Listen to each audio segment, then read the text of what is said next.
Matthew chapter 22.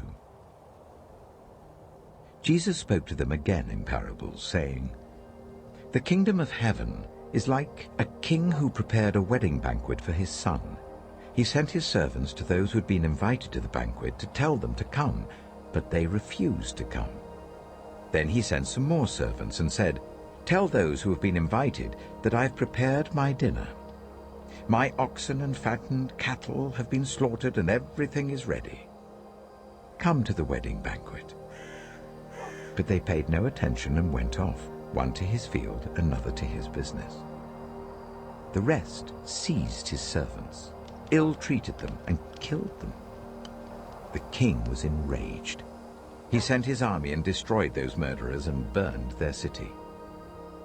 Then he said to his servants, 'The wedding banquet is ready, but those I invited did not deserve to come. So go to the street corners and invite to the banquet anyone you find.' So the servants went out into the streets and gathered all the people they could find, the bad as well as the good. And the wedding hall was filled with guests. But when the king came in to see the guests, he noticed a man there who was not wearing wedding clothes. He asked, 'How did you get in here without wedding clothes, friend?' The man was speechless. Then the king told the attendants, 'Tie him hand and foot and throw him outside into the darkness, where there will be weeping and gnashing of teeth. For many are invited, but few are chosen.' Then the Pharisees went out and laid plans to trap him in his words. They sent their disciples to him along with the Herodians. 'Teacher,' they said, 'we know that you are a man of integrity and that you teach the way of God in accordance with the truth. You aren't swayed by others because you pay no attention to who they are. Tell us then, what is your opinion? Is it right to pay the poll tax to Caesar or not?' But Jesus, knowing their evil intent, said, 'You hypocrites! Why are you trying to trap me? Show me the coin used for paying the tax.'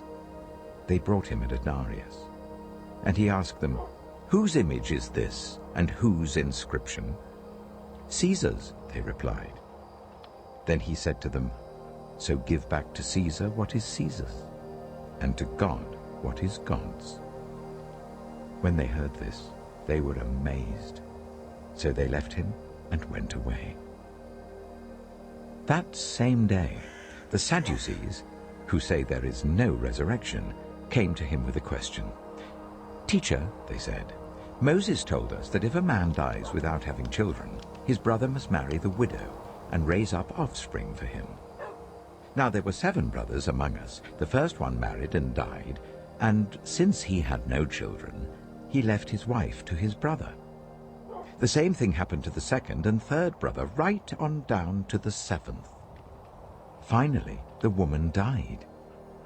Now then, at the resurrection, whose wife will she be of the 7, since all of them were married to her?' Jesus replied, 'You are in error because you do not know the Scriptures or the power of God. At the resurrection, people will neither marry nor be given in marriage. They will be like the angels in heaven. But about the resurrection of the dead, have you not read what God said to you? I am the God of Abraham, the God of Isaac, and the God of Jacob. He is not the God of the dead, but of the living.' When the crowds heard this, they were astonished at his teaching. Hearing that Jesus had silenced the Sadducees, the Pharisees got together. One of them, an expert in the law, tested him with this question. 'Teacher, which is the greatest commandment in the law?' Jesus replied, 'Love the Lord your God with all your heart, and with all your soul, and with all your mind. This is the first and greatest commandment, and the second is like it. Love your neighbor as yourself. All the law and the prophets hang on these 2 commandments.' While the Pharisees were gathered together, Jesus asked them, 'What do you think about the Messiah? Whose son is he?' "The son of David," they replied. He said to them, "How is it then that David, speaking by the Spirit, calls him Lord? For he says, 'The Lord said to my Lord, sit at my right hand until I put your enemies under your feet.' If then David calls him Lord, how can he be his son?" No one could say a word in reply, and from that day on, no one dared to ask him any more questions. Matthew chapter 23. Then Jesus said to the crowds and to his disciples, "The teachers of the law and the Pharisees sit in Moses' seat. So you must be careful to do everything they tell you, but do not do what they do. For they do not practice what they preach. They tie up heavy, cumbersome loads and put them on other people's shoulders, but they themselves are not willing to lift a finger to move them. Everything they do is done for people to see.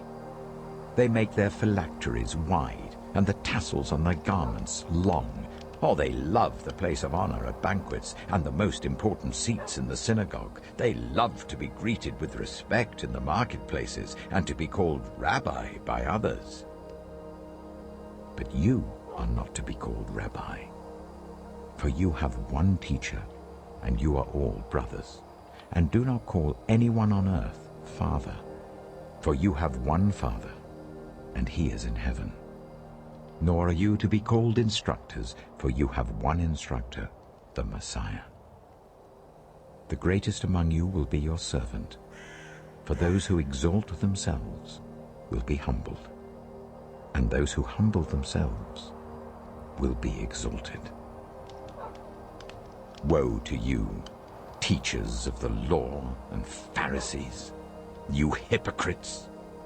You shut the door of the kingdom of heaven in people's faces. You yourselves do not enter, nor will you let those enter who are trying to. Woe to you, teachers of the law and Pharisees, you hypocrites! You travel over land and sea to win a single convert, and when you have succeeded, you make them twice as much a child of hell as you are. Woe to you, blind guides! You say, if anyone swears by the temple, it means nothing. But anyone who swears by the gold of the temple is bound by that oath. Oh, you blind fools!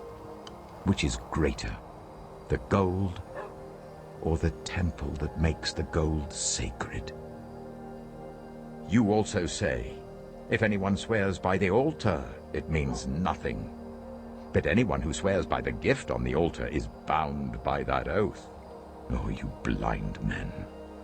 Which is greater, the gift or the altar that makes the gift sacred? Therefore anyone who swears by the altar swears by it and by everything on it. And anyone who swears by the temple swears by it and by the one who dwells in it. And anyone who swears by heaven swears by God's throne and by the one who sits on it. Woe to you, teachers of the law and Pharisees, you hypocrites! You give 1/10 of your spices, mint, dill, and cumin, but you have neglected the more important matters of the law, justice, mercy, and faithfulness. You should have practiced the latter without neglecting the former. You blind guides! You strain out a gnat, but swallow a camel. Woe to you, teachers of the law and Pharisees, you hypocrites! You clean the outside of the cup and dish, but inside they are full of greed and self-indulgence. Blind Pharisee! First clean the inside of the cup and dish, and then the outside also will be clean. Woe to you, teachers of the law and Pharisees, you hypocrites! You are like whitewashed tombs, which look beautiful on the outside, but on the inside are full of the bones of the dead and everything unclean. In the same way, on the outside, you appear to people as righteous, but on the inside, you are full of hypocrisy and wickedness. Woe to you, teachers of the law and Pharisees, you hypocrites! You build tombs for the prophets and decorate the graves of the righteous. And you say, if we had lived in the days of our ancestors, we would not have taken part with them in shedding the blood of the prophets. So you testify against yourselves that you are the descendants of those who murdered the prophets. Go ahead then, and complete what your ancestors started. You snakes. You brood of vipers. How will you escape being condemned to hell? Therefore I am sending you prophets and sages and teachers. Some of them you will kill and crucify. Others you will flog in your synagogues and pursue from town to town. And so upon you will come all the righteous blood that has been shed on earth, from the blood of righteous Abel to the blood of Zechariah the son of Berechiah, whom you murdered between the temple and the altar. Truly I tell you, all this will come upon this generation. Jerusalem, Jerusalem, you who kill the prophets and stone those sent to you. How often I have longed to gather your children together, as a hen gathers her chicks under her wings, and you were not willing. Look, your house is left to you, desolate. For I tell you, you will not see me again until you say, blessed is he who comes in the name of the Lord. Matthew chapter 24. Jesus left the temple and was walking away when his disciples came up to him to call his attention to its buildings. Do you see all these things? He asked. Truly I tell you, not one stone here will be left on another. Every one will be thrown down. As Jesus was sitting on the Mount of Olives, the disciples came to him privately. Tell us, they said, when will this happen? And what will be the sign of your coming and the end of the age? Jesus answered, watch out that no one deceives you. For many will come in my name, claiming, I am the Messiah, and will deceive many. You will hear of wars and rumors of wars. But see to it that you are not alarmed. Such things must happen. But the end is still to come. Nation will rise against nation, and kingdom against kingdom. There will be famines and earthquakes in various places. All these are the beginning of birth pains. Then you will be handed over to be persecuted and put to death, and you will be hated by all nations because of me. At that time, many will turn away from the faith and will betray and hate each other.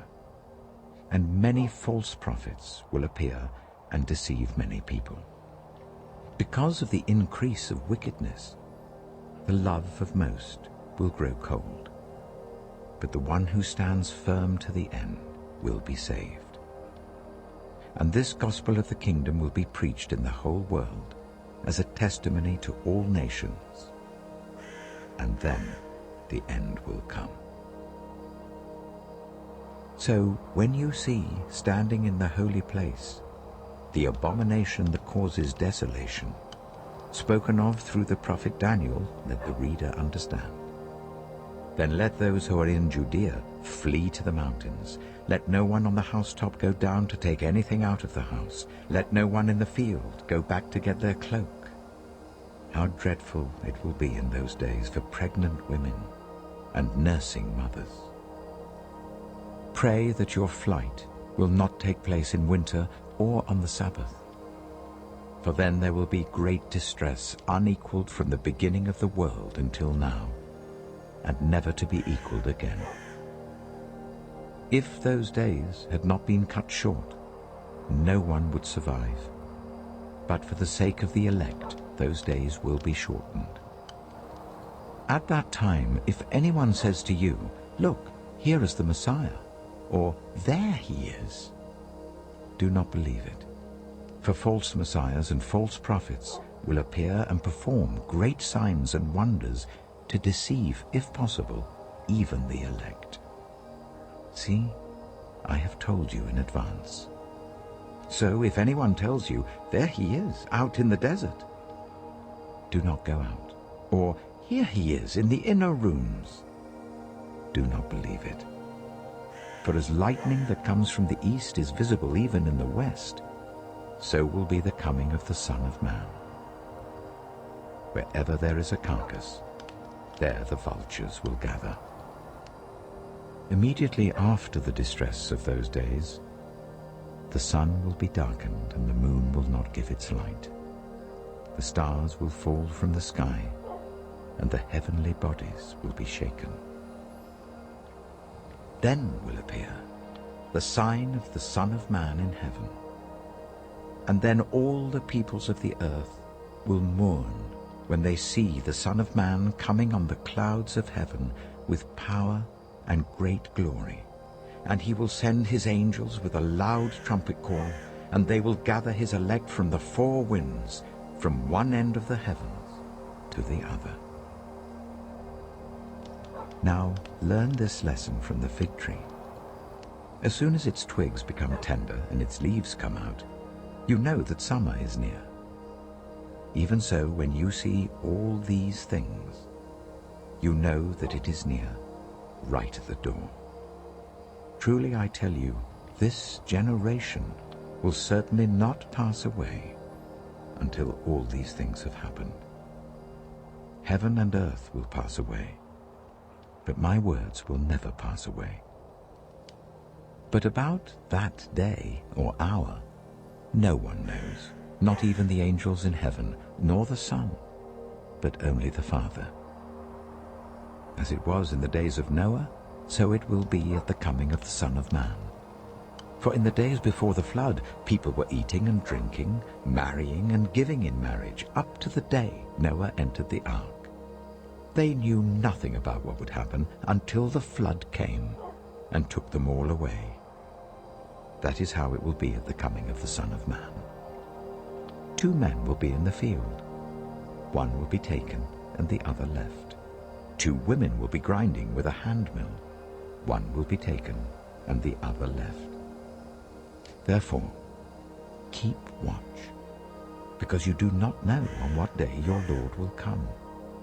But understand this: if the owner of the house had known at what time of night the thief was coming, he would have kept watch and would not have let his house be broken into. So you also must be ready, because the Son of Man will come at an hour when you do not expect him.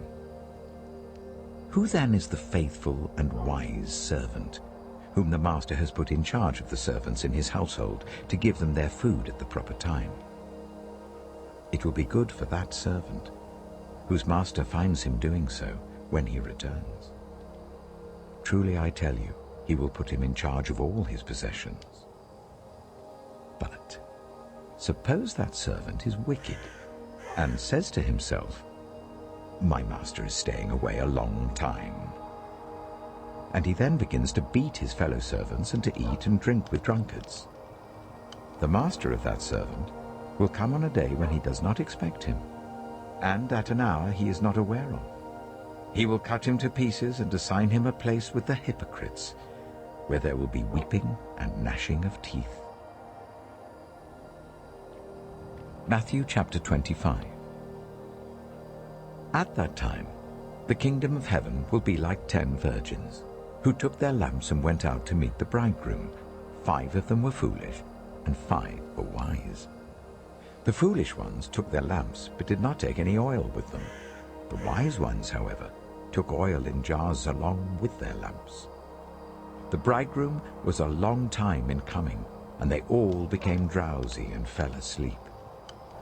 At midnight, the cry rang out, "Here's the bridegroom, come out to meet him!" Then all the virgins woke up and trimmed their lamps. The foolish ones said to the wise, "Give us some of your oil, our lamps are going out." "No," they replied. "There may not be enough for both us and you. Instead, go to those who sell oil and buy some for yourselves." But while they were on their way to buy the oil, the bridegroom arrived. The virgins who were ready went in with him to the wedding banquet, and the door was shut. Later the others also came. "Lord, Lord," they said, "open the door for us." But he replied, "Truly I tell you, I don't know you. Therefore keep watch, because you do not know the day or the hour." Again, it will be like a man going on a journey who called his servants and entrusted his wealth to them. To one he gave 5 bags of gold, to another 2 bags, and to another 1 bag, each according to his ability. Then he went on his journey. The man who received 5 bags of gold went at once and put his money to work and gained 5 bags more. So also the one with 2 bags of gold gained 2 more. But the man who had received 1 bag went off, dug a hole in the ground, and hid his master's money. After a long time, the master of those servants returned and settled accounts with them. The man who had received 5 bags of gold brought the other 5. "Master," he said, "you entrusted me with 5 bags of gold. See, I have gained 5 more." His master replied, "Well done, good and faithful servant. You have been faithful with a few things. I will put you in charge of many things. Come and share your master's happiness." The man with 2 bags of gold also came. "Master," he said, "you entrusted me with 2 bags of gold. See, I have gained 2 more." His master replied, "Well done, good and faithful servant. You have been faithful with a few things. I will put you in charge of many things. Come and share your master's happiness." Then the man who had received 1 bag of gold came. "Master," he said, "I knew that you are a hard man, harvesting where you have not sown and gathering where you have not scattered seed. So I was afraid and went out and hid your gold in the ground. See, here is what belongs to you." His master replied, "You wicked, lazy servant. So you knew that I harvest where I have not sown and gather where I have not scattered seed? Well then, you should have put my money on deposit with the bankers, so that when I returned, I would have received it back with interest. So take the bag of gold from him and give it to the one who has 10 bags. For whoever has will be given more, and they will have an abundance. Whoever does not have, even what they have, will be taken from them. And throw that worthless servant outside into the darkness, where there will be weeping and gnashing of teeth. When the Son of Man comes in his glory, and all the angels with him, he will sit on his glorious throne. All the nations will be gathered before him, and he will separate the people one from another, as a shepherd separates the sheep from the goats. He will put the sheep on his right and the goats on his left. Then the king will say to those on his right, "Come, you who are blessed by my Father, take your inheritance, the kingdom prepared for you since the creation of the world. For I was hungry, and you gave me something to eat. I was thirsty, and you gave me something to drink. I was a stranger, and you invited me in. I needed clothes, and you clothed me. I was ill, and you looked after me. I was in prison, and you came to visit me." Then the righteous will answer him, "Lord, when did we see you hungry and feed you, or thirsty and give you something to drink? When did we see you a stranger and invite you in, or needing clothes and clothe you? When did we see you ill or in prison and go to visit you?" The king will reply, "Truly I tell you, whatever you did for one of the least of these brothers and sisters of mine, you did for me." Then he will say to those on his left, "Depart from me, you who are cursed, into the eternal fire prepared for the devil and his angels. For I was hungry, and you gave me nothing to eat. I was thirsty, and you gave me nothing to drink. I was a stranger, and you did not invite me in. I needed clothes, and you did not clothe me. I was ill and in prison, and you did not look after me. They also will answer, Lord, when did we see you hungry, or thirsty, or a stranger, or needing clothes, or ill, or in prison, and did not help you? He will reply, Truly I tell you, whatever you did not do for one of the least of these, you did not do for me. Then they will go away to eternal punishment, but the righteous to eternal life. Matthew chapter 26. When Jesus had finished saying all these things, he said to his disciples, As you know, the Passover is 2 days away, and the Son of Man will be handed over to be crucified. Then the chief priests and the elders of the people assembled in the palace of the high priest, whose name was Caiaphas, and they schemed to arrest Jesus secretly and kill him. But not during the festival, they said, or there may be a riot among the people. While Jesus was in Bethany, in the home of Simon the leper, a woman came to him with an alabaster jar of very expensive perfume, which she poured on his head as he was reclining at the table. When the disciples saw this, they were indignant. Why this waste? They asked. This perfume could have been sold at a high price and the money given to the poor. Aware of this, Jesus said to them, Why are you bothering this woman? She has done a beautiful thing to me. The poor you will always have with you, but you will not always have me. When she poured this perfume on my body, she did it to prepare me for burial. Truly I tell you, wherever this gospel is preached throughout the world, what she has done will also be told in memory of her. Then one of the 12, the one called Judas Iscariot, went to the chief priests and asked, What are you willing to give me if I deliver him over to you? So they counted out for him 30 pieces of silver.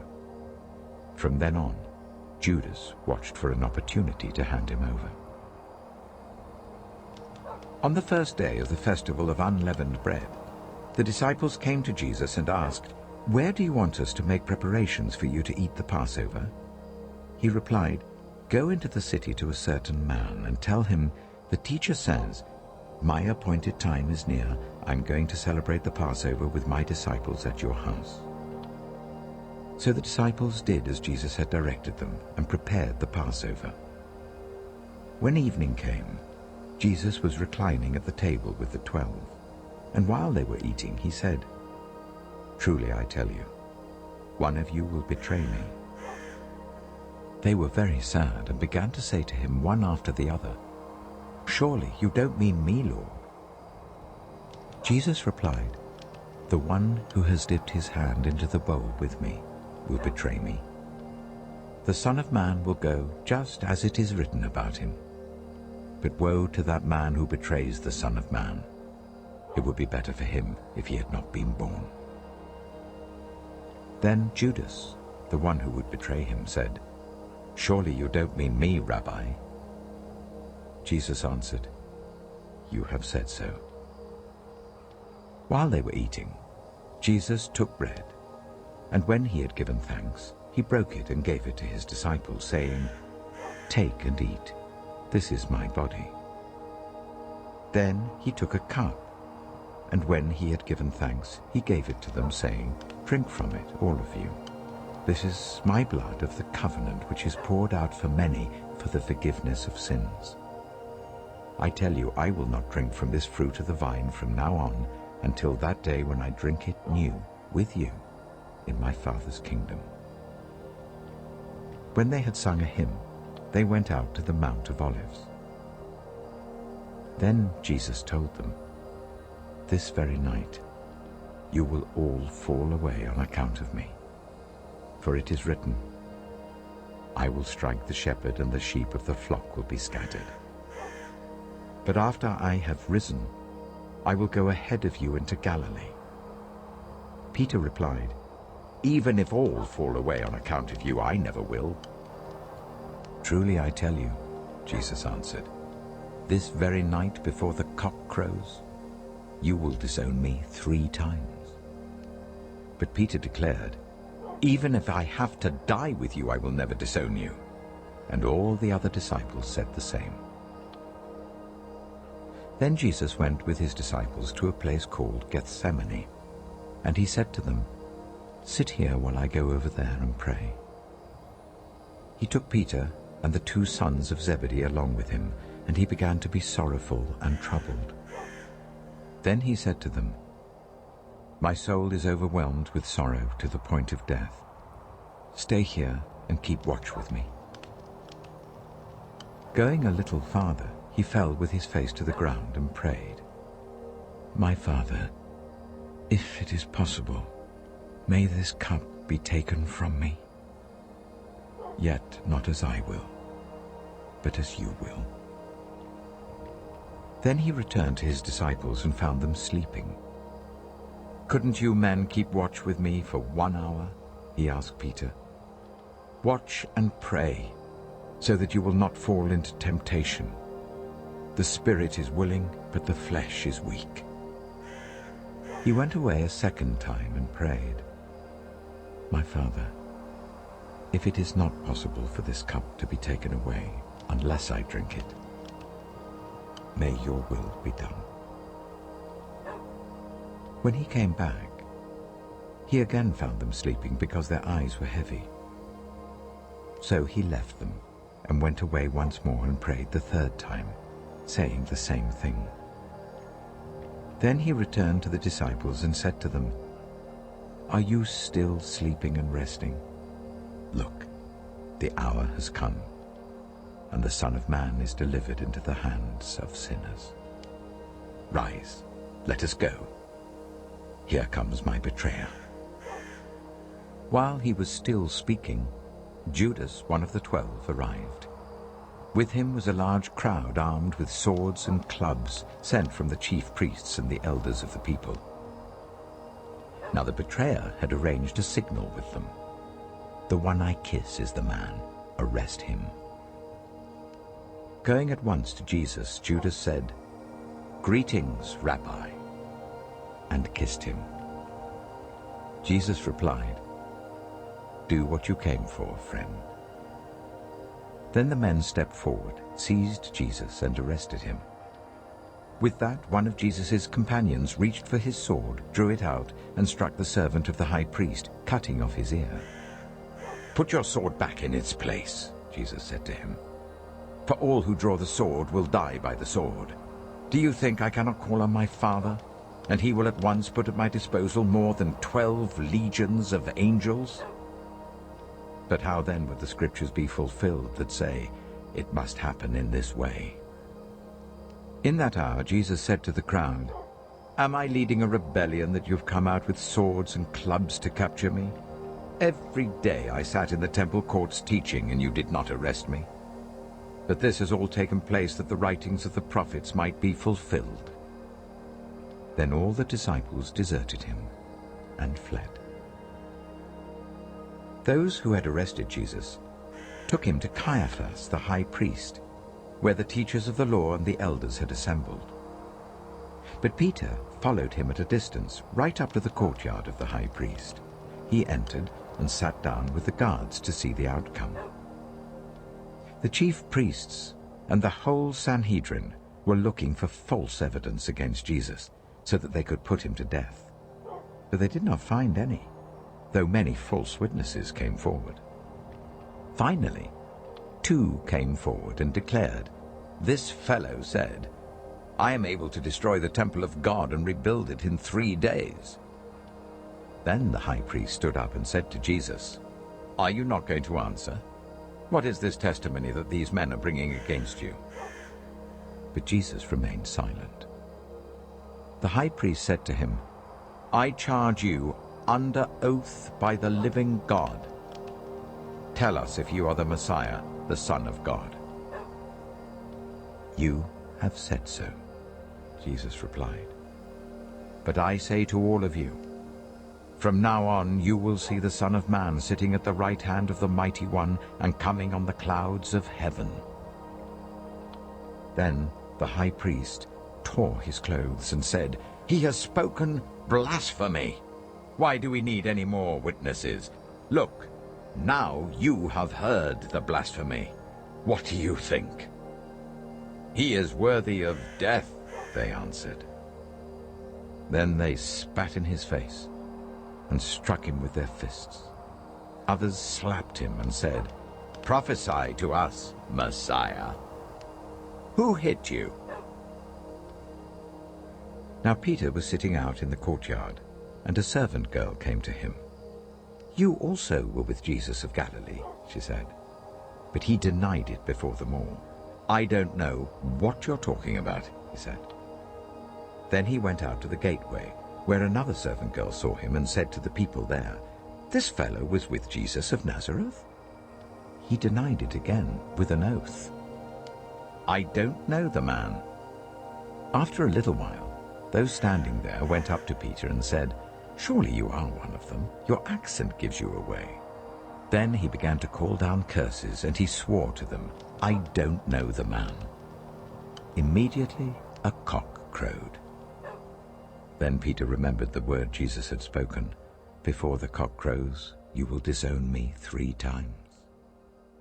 And he went outside and wept bitterly.